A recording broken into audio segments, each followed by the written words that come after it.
यूं तो मौका राष्ट्रपिता महात्मा गांधी और देश के पूर्व प्रधानमंत्री लाल बहादुर शास्त्री के जयंती का था, लेकिन राजनीति में खुद को आगे रखने की होड़ में नेताओं ने इस अवसर पर भी सियासत कर ही दी। बीजेपी, कांग्रेस और सपा ने एक दूसरे पर जमकर तंज कसा। समाजवादी पार्टी के राष्ट्रीय अध्यक्ष और यूपी के पूर्व मुख्यमंत्री अखिलेश यादव गांधी जयंती के मौके पर खादी ग्राम उद्योग पहुंचे थे, जहां उन्होंने बीजेपी को आड़े हाथों लेते हुए कहा कि गांधी जी ने आज़ादी में अंग्रेज़ों के विरुद्ध लड़ाई लड़ी, लेकिन अंग्रेज़ों ने गांधी जी की हत्या नहीं की। गांधी जी की हत्या एक विशेष विचारधारा द्वारा की गई। अखिलेश यादव ने इशारों ही इशारों में बीजेपी सरकार पर निशाना साधते हुए आरोप लगाया कि वर्तमान समय में गांधीवादी विचारधारा को मिटाया जा रहा है। अंग्रेजों से लड़ करके अंग्रेजों को भगाने का काम भारत से राष्ट्रपिता महात्मा गांधी के आह्वान में हुआ। गांधी को अंग्रेज नहीं मार पाए, लेकिन हमारे लोगों के बीच में से निकले किसी ने गांधी को मारा। उनकी विचारधारा को जिंदा रखना हमारी आपकी सबकी जिम्मेदारी है। जो लोग आज के समय पर इस तरह की ट्रेंड कर रहे हैं, वो राष्ट्र के लोग नहीं हो सकते, राष्ट्रपिता महात्मा गांधी के फॉलोअर्स नहीं हो सकते।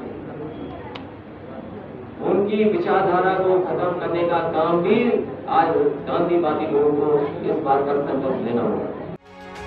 वहीं गांधी प्रतिमा पर माल्यार्पण करने पहुंचे कांग्रेस प्रदेश अध्यक्ष अजय राय लल्लू ने भी बीजेपी पर इशारा करते हुए कह दिया कि गांधीवादी विचारधारा खतरे में है और देश में लोकतंत्र की हत्या की जा रही है। उन्होंने यह भी दावा किया कि कांग्रेस गांधीवादी विचारधारा को लेकर आगे चलेगी। मैं समझता हूं कि आज देश में जो हालात है, परिस्थिति है, जो दौर चल रहा है, कहीं ना कहीं महात्मा गांधी जी के सिद्धांतों से विपरीत चल रहा है।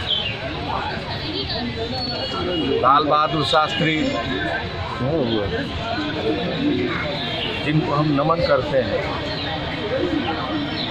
जिन्होंने जय जवान जय किसान का नारा दिया था और उनकी परिकल्पना थी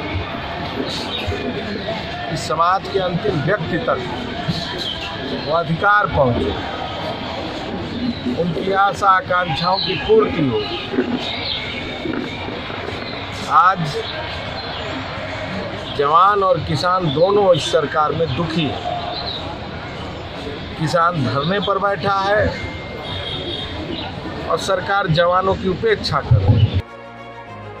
कांग्रेस और सपा पर जवाबी हमला बोलते हुए भाजपा प्रवक्ता आलोक अवस्थी ने कहा कि गांधीवादी विचारधारा की जो बात करते हैं, उन्हें खुद के चाल और चरित्र पर ध्यान देना चाहिए। उन्होंने यह भी कहा कि समाजवादी पार्टी और कांग्रेस में एक ही परिवार का बोलबाला है, जबकि गांधी जी की विचारधारा सबको साथ लेकर चलने की थी। आलोक अवस्थी ने कहा कि भारतीय जनता पार्टी गांधीवादी विचारधारा को आगे बढ़ा रही है। गांधीवादी विचारधारा जिन पार्टियों ने खत्म की है, वो एक परिवार की पार्टियां रही हैं, एक परिवार की पार्टियां रही हैं, एक कुनबे की पार्टी रही हैं।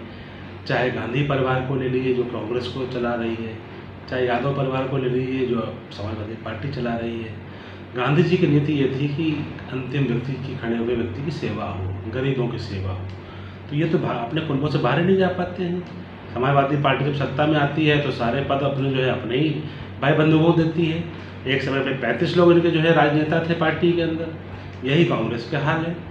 सोनिया गांधी के बाद राहुल गांधी की बात आती है। अब आज राहुल गांधी गद्दी लेने को तैयार नहीं है तो प्रियंका वाड्रा की बात आती है।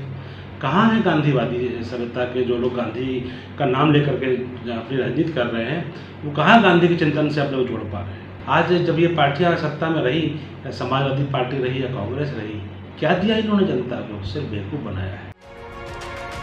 यूपी चुनाव करीब है, ऐसे में सभी राजनीतिक दल गांधीवादी होने का दावा करते हुए खुद को राष्ट्र और लोकतंत्र का हितैषी बता रहे हैं, लेकिन यह तो जनता ही तय करेगी कि आगामी 2022 यूपी विधानसभा चुनाव में किस पार्टी की गांधीगिरी चलेगी। Bureau report, news 18।